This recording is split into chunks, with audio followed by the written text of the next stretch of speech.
हिमाचल के राज्यसभा चुनाव के बाद प्रदेश में सुक्खू सरकार के गिरने और बचने का सियासी खेल थमने का नाम नहीं ले रहा। कांग्रेस के 6 बागी नेताओं की सदस्यता को रद्द करने और 3 निर्दलीयों के इस्तीफे वक्त पर मंजूर नहीं करने से बीजेपी खपा रही। लिहाजा देश में लोकतंत्र की हत्या के लिए काला दिवस मनाने वाली बीजेपी ने हिमाचल में भी तीखे तेवर अपनाए। इस दौरान नेता प्रतिपक्ष जयराम ठाकुर ने कहा कि हिमाचल में सरकार को बचाने के लिए विधानसभा अध्यक्ष सरकार और मुख्यमंत्री की कठपुतली बनकर काम कर रहे हैं। वजह साफ है, हिमाचल में 3 निर्दलीय विधायकों के कारण खाली हुई विधानसभा की सीटों पर चुनाव होना। सरकार स्थिर है, ये कांग्रेस जनता को दिखाना चाहती है। सरकार पर अब भी खतरा है, ये विपक्ष में बैठी बीजेपी राज्य की आवाम को समझाने में लगी है। ऐसे में नेता प्रतिपक्ष का बयान विधानसभा अध्यक्ष के खिलाफ भी आया। मैं सिर्फ इतना ही कहना चाह रहा हूं, धज्जियां उड़ा दी हैं यहां पर नियमों की, व्यवस्थाओं की। विधानसभा के अध्यक्ष महोदय ऐसी कठपुतली बन गए मुख्यमंत्री के हाथों। जो प्रलोभन उनको पदों के दिए गए हैं, क्या बात किस बात के दिए गए मुझे मालूम नहीं है। और जिनकी भाषा इस प्रकार से हो गई कि खुलेआम वो बोल रहे हैं, अपने कांग्रेस के नेताओं को, कांग्रेस के लोगों को संबोधित करते हुए 6 के सिर कलम कर दिए मैंने और 3 आरे के नीचे हैं, फड़फड़ा रहे हैं।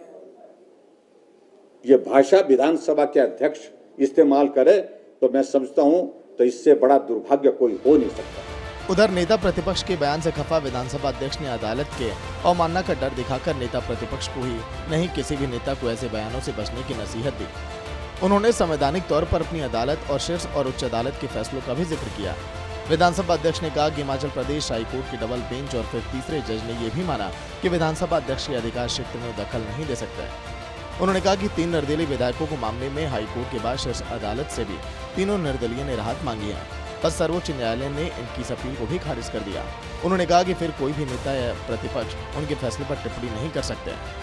स्पीकर कुलदीप सिंह पठानिया ने यह भी कहा कि अपने फैसले और अपने आचरण के लिए उन्हें कोई भी सर्टिफिकेट नेता प्रतिपक्ष से नहीं चाहिए। इसलिए मैं नेता प्रतिपक्ष से विशेष रूप से ये कहूँगा कि जिस प्रकार के शब्दों का वो प्रयोग कर रहे हैं, जिस प्रकार से आक्षेप वो अध्यक्ष की मर्यादा के खिलाफ कर रहे हैं, कृपया करके अपने शब्दों पर, अपनी सोच पर नियंत्रण करें, क्योंकि हिमाचल प्रदेश की जनता जानती है कौन क्या है और कौन क्या कर रहा है, कौन और किसने अपने अपने दायित्वों का निर्वहन किया है, किसने नहीं किया है। मैं इससे अधिक कहना नहीं चाहता। उधर विधानसभा अध्यक्ष ने बजट सत्र के दौरान बीजेपी के 9 विधायकों के खिलाफ सदन की अवमानना और हंगामे की शिकायत पर भी निर्णय देना है। स्पीकर कुलदीप सिंह पठानिया ने इशारा दिया है कि यह फैसला विधानसभा के अगले आने वाले मानसून सत्र के दौरान लिया जा सकता है। दरअसल हिमाचल में सरकार गिराने और बचाने का यही खेल सियासी तौर पर चल रहा है। आलम यह है कि 68 विधानसभा वाले हिमाचल में 40 विधायकों वाली कांग्रेस दोबारा 38 विधायकों के साथ स्थिरता की तरफ बढ़ी है। उधर 2 उपचुनाव जीतकर बीजेपी भी 25 से 27 विधायकों तक पहुंच गई, मगर सरकार गिराने के लिए 35 का आंकड़ा चाहिए। ऐसे में बीजेपी को लगता है हिमाचल प्रदेश में 6 सीपीएस के खिलाफ सब दलील और सुनवाई हो जाने के बाद फैसला आना है। 6 सीपीएस के खिलाफ फैसला आया तो सुक्खू सरकार के 6 विधायक फिर कम हो जाएंगे, यानी सरकार फिर मुसीबत में आ जाएगी।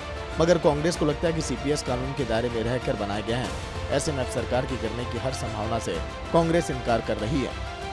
विधानसभा के संचालन और अपने आचरण को लेकर कुलदीप सिंह पठानिया ने बिल्कुल साफ तौर पर कहा है कि उन्हें नेता प्रतिपक्ष से कोई सर्टिफिकेट लेने की जरूरत नहीं, ये हिमाचल की जनता तय करेगी। लेकिन जाहिर है नेता प्रतिपक्ष को कंटेम्प्ट ऑफ कोर्ट का ये चेतावनी देने के बाद अब हिमाचल प्रदेश में सरकार बचाने और गिराने के इस खेल में क्या जयराम ठाकुर भी उस बलि का बकरा बनेंगे जो तलवार यहाँ 9 विधायकों के ऊपर विधानसभा के अंदर हंगामे के रूप में अभी भी फैसले के रूप में विधानसभा अध्यक्ष के पास लटकी पड़ी है। और ये खेल सिर्फ इसलिए है ताकि सुखविंदर सिंह सरकार को सीपीएस के मामले में अगर कोई विपरीत फैसला आता है तो बचाने की कवायद कैसे और क्या की जाए। कैमरामैन सुभाष के साथ अरुण उनियाल, सूर्य समाचार।